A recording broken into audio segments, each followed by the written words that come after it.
Now as I conclude with you guys, I want to give you, at the end I'll give you some practical things, but today inshallah at least, I want to give you some observations, the things that you have to look out for.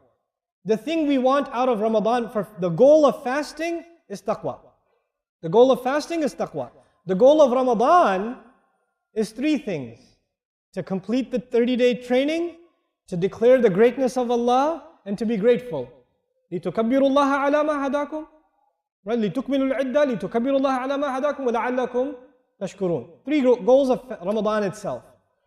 But now I want to tell you what the real threat to your taqwa is in countries like the one you live in. Like Qatar, like Dubai, like the Khalij, like much of the Arab world, much of the Muslim world. The big danger to you and to your children is materialism. That is the big danger.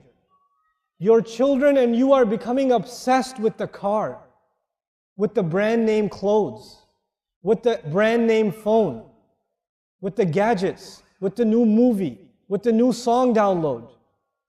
This is with the hanging out at the mall, with Facebook, and how many likes you got on your comment. You're getting obsessed with these things. Your entire life only means these things, nothing else.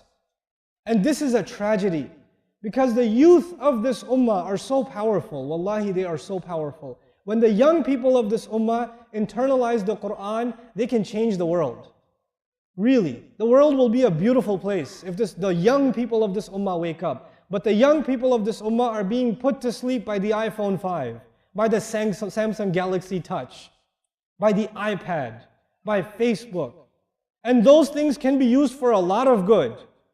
They can be used for a lot of good. But man, those things are poison too, man. They're poison too. The sword is good if you point it at the enemy, but it's pretty bad if you point it at yourself. That's what it is. These tools, they are a force of good. They can be. I am on Facebook, you know how much? Never. My pictures on Facebook, some things I say are on Facebook. I am actually almost never on Facebook. Never. I'll tweet things once in a while. I'll send a tweet message. I never check what responses there are. People say, brother, you never respond to your Twitter. I say, I'm leaving a sunnah.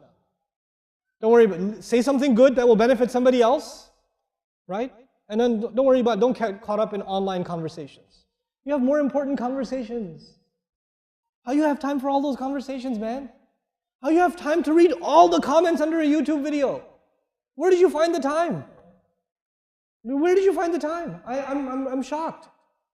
So you and I have to detox. We have to get rid of the gadgets, especially in Ramadan, guys. Get rid of the gadgets.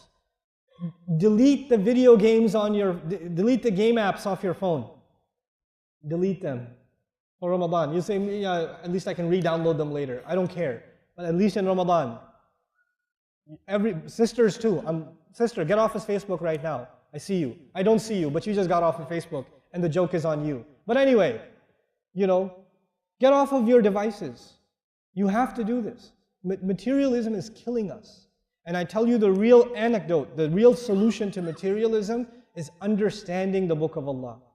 Personally understanding the Book of Allah. The more you start understanding the Book of Allah for yourself, you will no longer be interested in materialism. It will not fulfill you. It will leave you empty. This will start giving you joy that you never felt before. You get to talk to Allah, man. You get to talk to Allah when you recite Quran. What more can you ask for?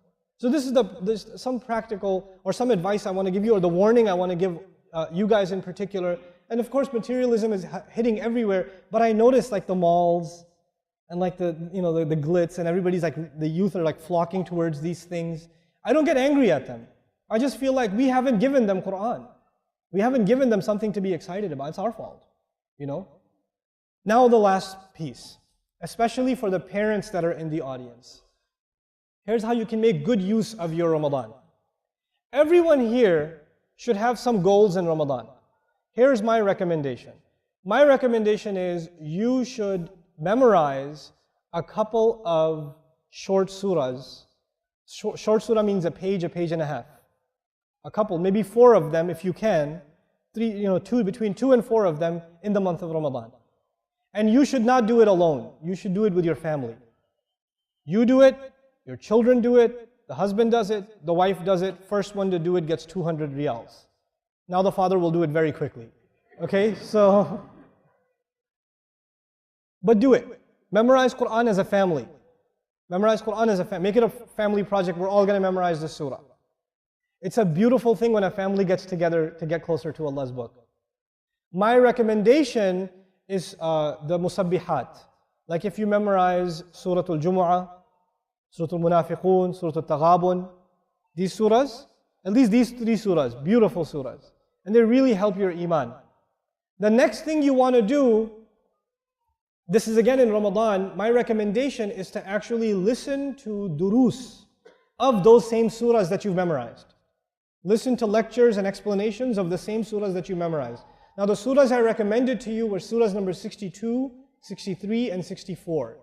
Those are the numbers of the surahs. I picked those surahs on purpose because those 3 surahs are about a Muslim ummah that is losing its iman.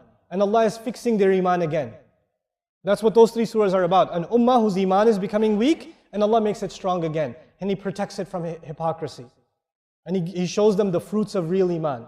Right? So that's why those surahs are very particularly beautiful and easy to memorize also. Okay? What surahs were they? See if you're paying attention. 62, 63, and 64. Now, I don't recommend doing other studies in Ramadan. Like, I personally am a big believer in Arabic studies and other studies, but those aren't spiritual studies. They're ulum aliyah, right? They're tools to get to higher studies. You can put the academic studies aside in Ramadan. The only thing you should study in Ramadan is what gets you closer to Allah directly, immediately.